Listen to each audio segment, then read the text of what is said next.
বন্ধুরা, আগের ভিডিওয় আমরা দেখেছি কম্পিউটার কি করে কাজ করে বা কম্পিউটার প্রোগ্রামিং কি। কম্পিউটারে আমরা প্রোগ্রামিং করি কম্পিউটারকে কোনো প্রবলেম বোঝানোর জন্য, যে প্রবলেমটা আমরা সলিউশন চাই কম্পিউটারের মাধ্যমে।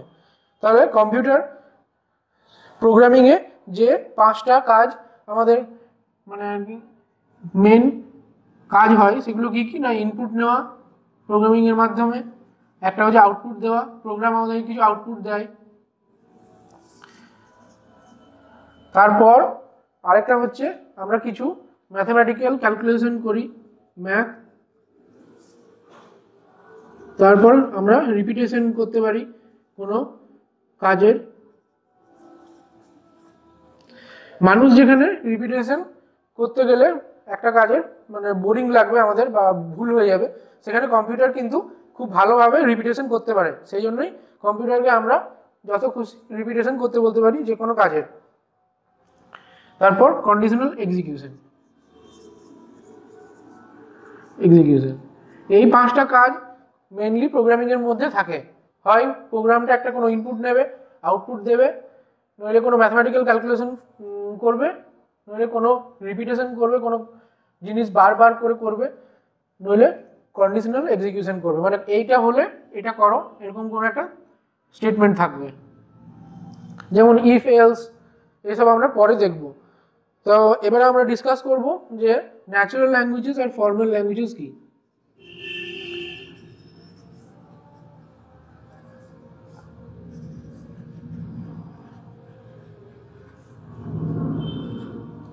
ন্যাচারাল ল্যাঙ্গুয়েজ আমরা কোনগুলোকে বলি? ন্যাচারাল ল্যাঙ্গুয়েজ হচ্ছে যেগুলো মানুষ যে ভাষায় কথা বলে, যেমন ইংলিশ, বাংলা, হিন্দি, এগুলো হচ্ছে ন্যাচারাল ল্যাঙ্গুয়েজেস আমরা বলতে পারি।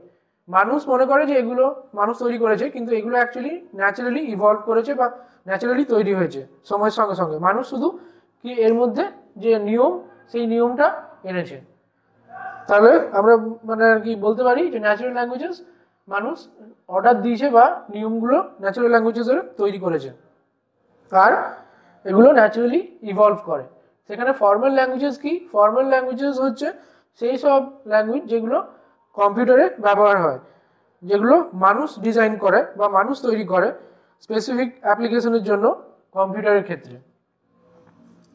তাহলে এটা হচ্ছে ডিজাইন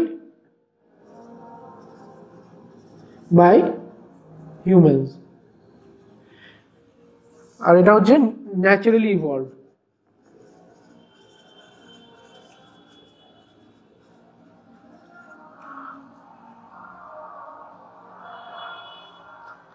এইটা হচ্ছে বেসিক ডিফারেন্স ন্যাচারালের সঙ্গে ফর্মাল ল্যাঙ্গুয়েজেসের। যেমন ম্যাথমেটিক্সে আমরা দেখেছি যে সমস্ত জিনিস ইউজ হয় সেগুলো হচ্ছে ফর্মাল ল্যাঙ্গুয়েজেস। ম্যাথমেটিক্সে ইমপ্লিকেশন ইউজ হয়, দেয়ারফর ইউজ হয়। তো সেসব জিনিসগুলো কিন্তু এগুলো ফর্মাল ল্যাঙ্গুয়েজেসের মধ্যে পড়ে। ম্যাথমেটিক্সে যা যা রুল আছে সেগুলো সব একটা করে ফর্মাল ল্যাঙ্গুয়েজেসের মধ্যে আমরা বলতে পারি। কোনো দুটো সেটের মধ্যে রিলেশনশিপ তৈরি করার জন্য, বা যে মানে কি কোনো ট্রায়াঙ্গেলের যে বেস, পারপেন্ডিকুলার আর হাইপোটেনিউসের যে এগুলো সবই যে ফর্মুলা আমরা লিখি, এগুলো সবই ন্যাচারাল ল্যাঙ্গুয়েজেসের মধ্যে পড়ে, ফর্মাল ল্যাঙ্গুয়েজেসের মধ্যে পড়ে। প্রোগ্রামিং ল্যাঙ্গুয়েজেসগুলো আমরা বলতে পারি প্রোগ্রামিং ল্যাঙ্গুয়েজেস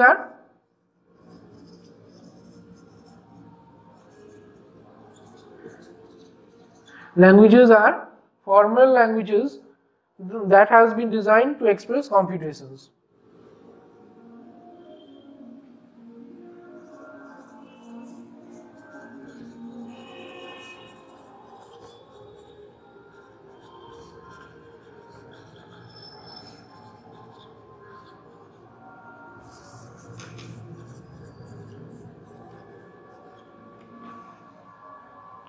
মানে প্রোগ্রামিং ল্যাঙ্গুয়েজেসগুলো এক ধরনের ফর্মাল ল্যাঙ্গুয়েজেস, যেগুলো তৈরি করা হয়েছে কম্পিউটেশন বোঝানোর জন্য বা কম্পিউটারকে যে কোনো কাজ বোঝানোর জন্য।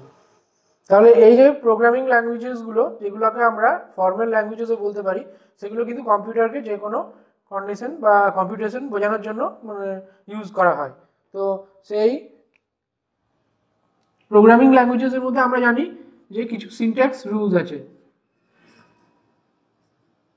সিনট্যাক্স মানে যেমন আমরা বাংলা বা ইংলিশে বলতে পারি যে যে কোনো রুল থাকে যেগুলোকে গ্রামাটিক্যাল রুল বলে বা ব্যাকরণ বলে, সেরকম এখানেও এটাকে আমরা ব্যাকরণ বলতে পারি। এই ব্যাকরণ বা সিনট্যাক্স ইউজ করে কিন্তু এই প্রোগ্রামিং ল্যাঙ্গুয়েজেস কাজ করে। এবার কোনো প্রোগ্রামিং ল্যাঙ্গুয়েজ কত কমপ্লিকেটেড আর কত সহজ সেটা আমরা তার মানে বেসিক যে প্রোগ্রাম যেটাকে আমরা হ্যালো ওয়ার্ল্ড প্রোগ্রাম বলি, সেই হ্যালো ওয়ার্ল্ড প্রোগ্রামে লিখে বুঝতে পারবো। যেখানে আমাদেরকে জাভাতে বা সি প্রোগ্রামিংয়ে হ্যালো ওয়ার্ল্ড প্রোগ্রাম লিখতে হলে অনেক বেশি কাজ করতে হয় বা অনেক বেশি লেখা লিখতে হয়, সেখানে পাইথনে আমাদেরকে শুধু এইটুকু লিখলেই হবে, প্রিন্ট হ্যালো ওয়ার্ল্ড। তাহলে পাইথন হ্যালো ওয়ার্ল্ড এই স্টেটমেন্টটা এর মধ্যে যেটা আছে সেটা প্রিন্ট করে দেবে। তাহলে এই যে প্রোগ্রামিং ল্যাঙ্গুয়েজেসগুলো যে সিনট্যাক্স রুলসে চলে, এই সিনট্যাক্স রুলসগুলো দু রকম ভাবে তৈরি হয়। একটা হচ্ছে কি না টোকেনস, আর একটা হচ্ছে স্ট্রাকচার। তাহলে এই যে ওয়ার্ডগুলো এগুলোকে সব কম্পিউটার কি করে মানে বোঝে, কম্পিউটার এগুলোকে সব ভাগাভাগি করে বোঝে, এগুলোকে সব ভাগ করে দেয়। যেমন এটা হচ্ছে একটা টোকেন, এটা হচ্ছে একটা টোকেন, এটা আরেকটা টোকেন, আর এটা আরেকটা টোকেন। তাহলে এই পাইথনের এই লাইনটাতে 4টে টোকেন আছে, একটা প্রিন্ট, একটা হচ্ছে ব্র্যাকেট, একটা হচ্ছে ইনভার্টেড কমাস, আর একটা হচ্ছে এই হ্যালো ওয়ার্ল্ড, এই যে স্ট্রিং বা এই যে লেখাটা, এটাকে আমরা একটা টোকেন বলতে পারি। তো এইভাবে এই টোকেনগুলো কখন কার পর কি আসবে এগুলো দিয়ে এই সিনট্যাক্স তৈরি হয় বা এই নিয়ম তৈরি হয়। আর একটা হচ্ছে স্ট্রাকচার, যে এই মানে প্রোগ্রামিংয়ের মধ্যে যে স্ট্রাকচারটা আমরা তৈরি করি, যেমন ইফ লিখি, তারপরে এলস লিখবো, এটা কিন্তু পাইথনে এত এক লাইনে লেখা গেল, কিন্তু এটা জাভা লিখতে হলে আমাদেরকে অনেক কিছু লিখতে হতো, পাবলিক স্ট্যাটিক ভয়েড মেন এসব লিখে তারপরে কম্পিউটার বুঝতো যে এটা প্রিন্ট করতে হবে। তাহলে পাইথন একটা অনেক সিম্পল ল্যাঙ্গুয়েজ আমরা বলতে পারি। তাহলে এই যে স্ট্রাকচার, এই স্ট্রাকচার কখনোই আমরা প্রোগ্রামিং যখন পড়বো, যখন যেমন ইংলিশ বা বাংলা পড়ি, প্রথম থেকে শেষ পর্যন্ত কিন্তু পড়বো না। আমরা প্রোগ্রামিংয়ের মাঝখানে যে কি লেখা আছে সেগুলো দেখে বোঝার চেষ্টা করব যে প্রোগ্রামটা কি করতে চাইছে বা প্রোগ্রামটার কি কিছু ভুল আছে কি না। যদি ভুল থাকে তাহলে সেই ভুলটা আমরা ঠিক করার চেষ্টা করব, বুঝে যে প্রোগ্রামটা ঠিক কি কাজ করতে চাইছে বা কোশ্চেনটা কি আছে যেটা আমাদেরকে সলভ করতে হবে। এটা আমরা যত প্রোগ্রামিং করব তত আমাদের ভালো হবে বা আমাদের বুঝতে সুবিধা হবে যে কি কাজ করতে চাইছে।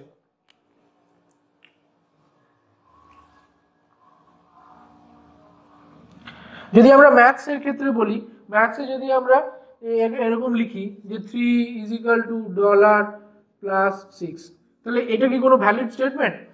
এটা তো ভ্যালিড স্টেটমেন্ট নয় ম্যাথসে, তাহলে এটা ভুল। সেরকম প্রোগ্রামিংয়েও যা কিছু আমরা লিখবো সব কিছু এই সিনট্যাক্স রুলসের মধ্যেই থাকতে হবে, নইলে পরে কম্পিউটার সেটাকে এরর দেখাবে, সিনট্যাক্স এরর। এরপর আমরা দেখব যে কম্পিউটারের ইন্টারনাল সার্কিট কি করে কাজ করে। কম্পিউটারের ইন্টারনাল যে সার্কিট সেটা আমরা জানি পুরোপুরি বাইনারি নাম্বার সিস্টেম বা বাইনারি কোডসে চলে, 0 আর 1। কম্পিউটারে যা যা ক্যালকুলেশন হয় তাতে আমরা যাই নাম্বার এন্টার করি তাই সেটা কিন্তু আলটিমেটলি 0 আর 1-এ কনভার্ট হয়। যে কোনো সুইচ, যে কোনো কন্ট্রোল, এটা কিন্তু 0 আর 1-এ চেঞ্জ হয়ে যায়, তারপরে সেই কমান্ড এক্সিকিউট হয়। তাহলে এইভাবে ক্যালকুলেশন করার জন্য যে সিস্টেমটা আছে সেটাকে কি বলে, লজিক গেটস। আর এই অ্যারিথমেটিকটাকে কি বলে, বাইনারি অ্যারিথমেটিক।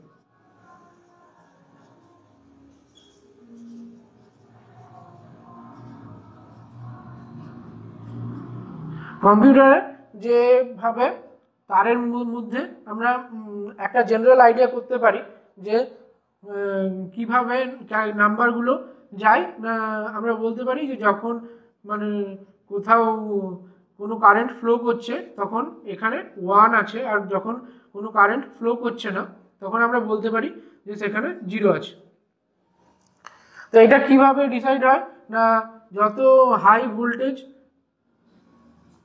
ভোল্টেজ তত এখানে যদি হাই ভোল্টেজ থাকে এ আর বি এর মধ্যে, তাহলে কিন্তু যত হাই ভোল্টেজ তত কিন্তু এখানে বুঝতে হবে যে কারেন্ট ফ্লো করছে। এখানে আমরা এটাকে পাইপের মতো নিতে পারি, পাইপে যেমন জল যায় সেরকম কিন্তু এখানে ভোল্টেজ ফ্লো করে।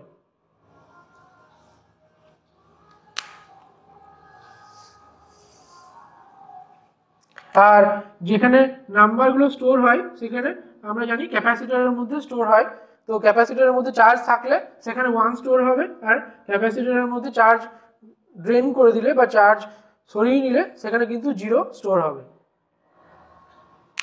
এইভাবে আমরা বেসিক আইডিয়াটা বুঝতে পারি যে কম্পিউটারে কি করে ক্যালকুলেশন হয়।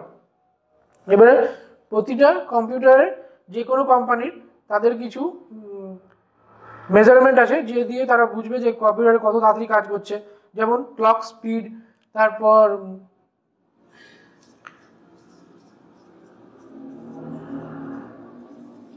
থ্রুপুট, মানে 1 সেকেন্ডে কত ক্যালকুলেশন করছে।